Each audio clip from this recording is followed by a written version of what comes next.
WCTV.tv. Eyewitness News at 11 starts now.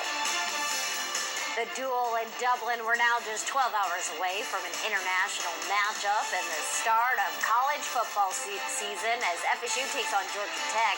How fans are getting ready. Plus, pausing the conversation after talks of putting pickleball and golf courses in some state parks, why Florida's Department of Environmental Protection is taking a step back on its plans. But first, major concerns. Business owners in Railroad Square now worry the land their shops sit on could be sold to a developer, putting an end to the art district. Thanks for joining us on this Friday at 11, everybody. I'm Abby Walton. Zach has the night off.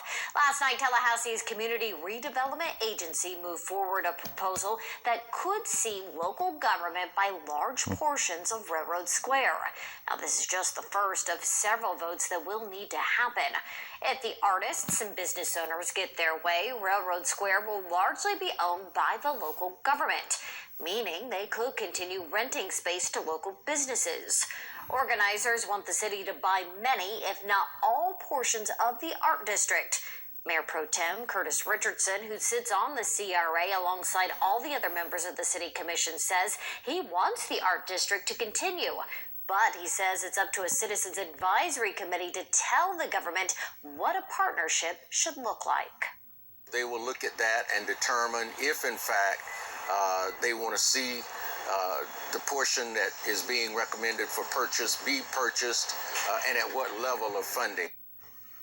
The advisory committee will meet on September 9th, where they hope their proposal will take firm shape.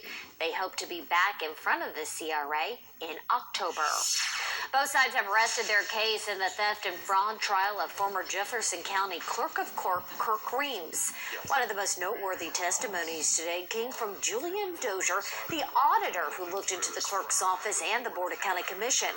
Dozier testified he did not receive all the documents he asked for when trying to conduct his audit, but his conclusion was the clerk's office overspent its budget by $800,000. A jury will likely start deliberating on Monday.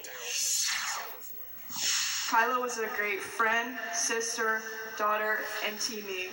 At this time, please join me in a moment of silence.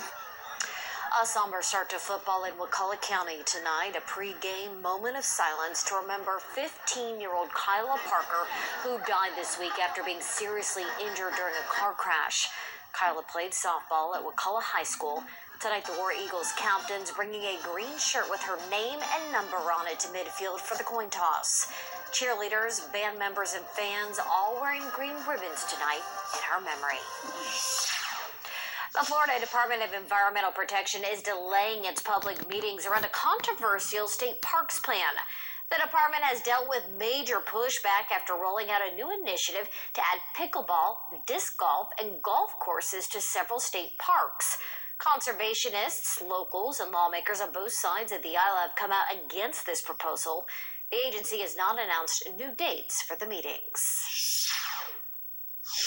I was excited to see how my dorm would end up, a bit nervous about the course load, but ultimately excited and also to get involved in other stuff, I want to do some sports.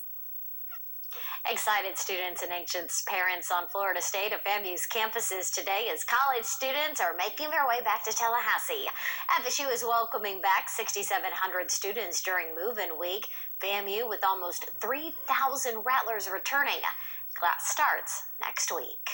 While many students arriving at an exciting time for both schools, FAMU football playing in Atlanta tomorrow, and the Seminoles are in Ireland for a duel in Dublin. Allison Posey and Madison Glazier are on the Emerald Isle and got a look at the hype building around tomorrow's big game. Florida State Seminoles really showed up and showed out today at Smithfield Square.